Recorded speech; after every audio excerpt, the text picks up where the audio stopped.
Okay, I'm back with a brand new update of the collection. Let's begin. First, we got Blood Games.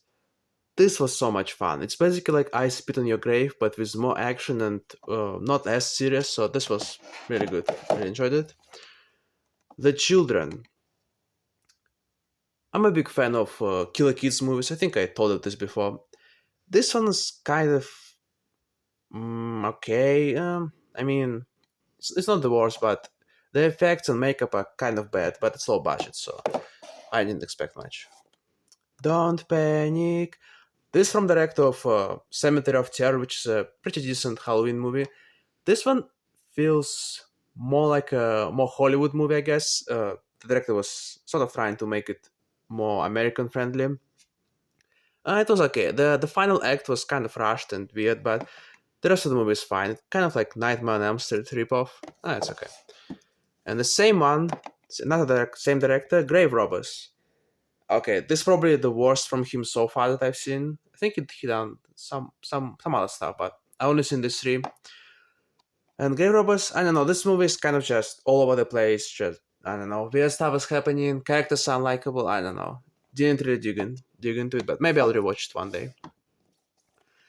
Redneck Zombies. Now I watched last year on DVD. Decided to buy the Blu-ray.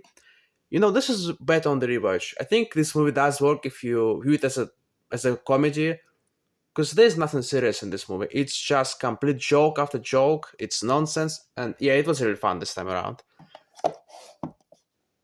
This one I've been meaning to watch for a while. Ticks.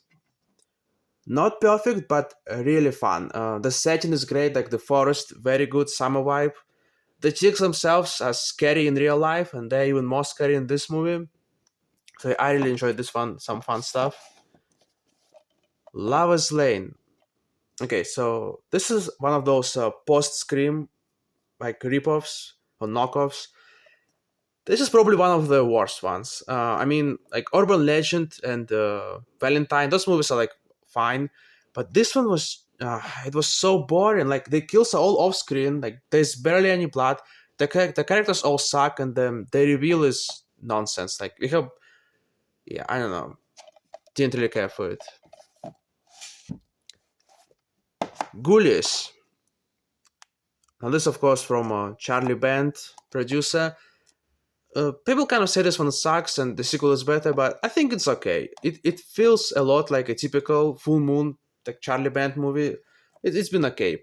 No, actually, very similar to Puppet Master, where the puppets are barely in the first Puppet Master, and the same as Ghoulies. The Ghoulies are barely in the movie, but it's still watchable. But yeah, I do agree. Ghoulies 2 is better. It's actually about ghoulies. They do some fun stuff.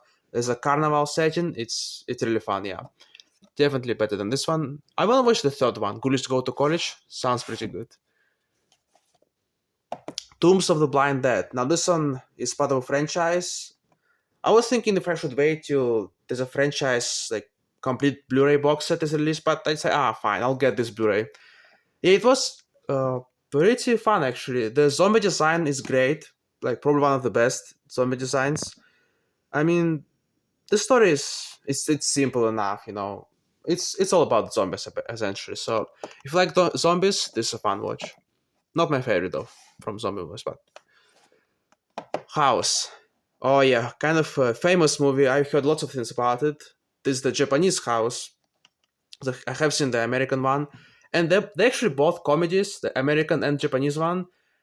But I think the comedy in this one is just so weird because the some of this horror stuff is actually very creative. There's lots of interesting effects, but I don't know, the humor just didn't work for me. It was too much. It was like too weird. I don't know. I know it's supposed to be weird, and I was aware how insane it is, but I think I wished it would stay more serious and not just turn into a cartoon. But I don't know. Mothman Prophecies. Okay, first of all, might be my favorite movie title ever. Like the title is so cool. The movie itself, it sort of feels like a mix of drama with horror, because there's some like very serious stuff happening in the movie, but the horror is actually scary. Like there are lots of creepy moments in the movie, so I give it props for that. I did hear the budget was cut, so they didn't realize it to the full potential. Like the Mothman is not, he is not much in the movie, but I think it still works. It's still very interesting and actually scary. So I give it props for that.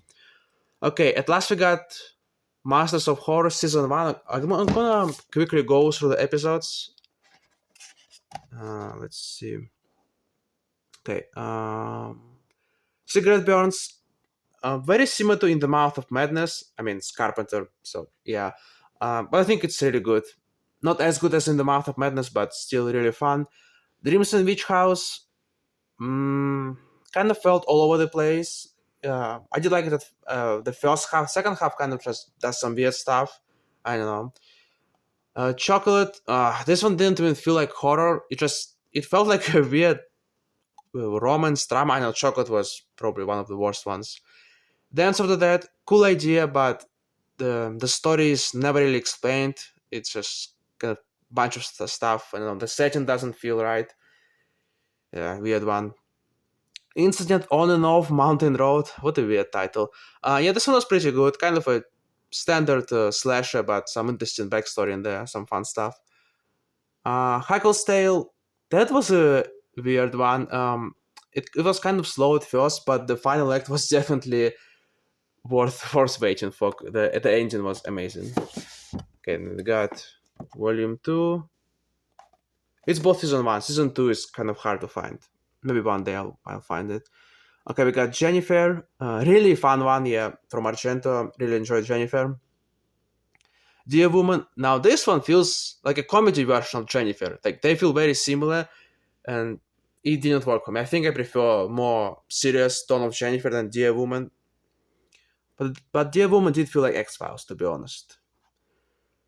And Sick Girl, that one was the most comedic in the season, and that one actually it was so much fun. Like the action is so over the top, and this whole story is ridiculous. Yeah, I had fun with Sick Girl.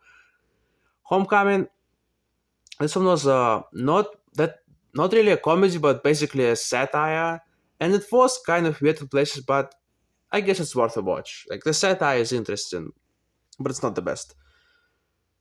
Fairhair Child, this one was so weird. I don't know, like the visuals were interesting, but the story was kind of questionable. I think it would have been better if it was an actual movie, not just an episode. Uh, okay, and then last one, Pick Me Up. That one might be my favorite one. Pick Me Up, yeah, that one was so much fun. Like the action is awesome, the story is very fun, like very meta kind of. Yeah, I loved it. Pick Me Up was the best one, and that's it for this update. See you again soon.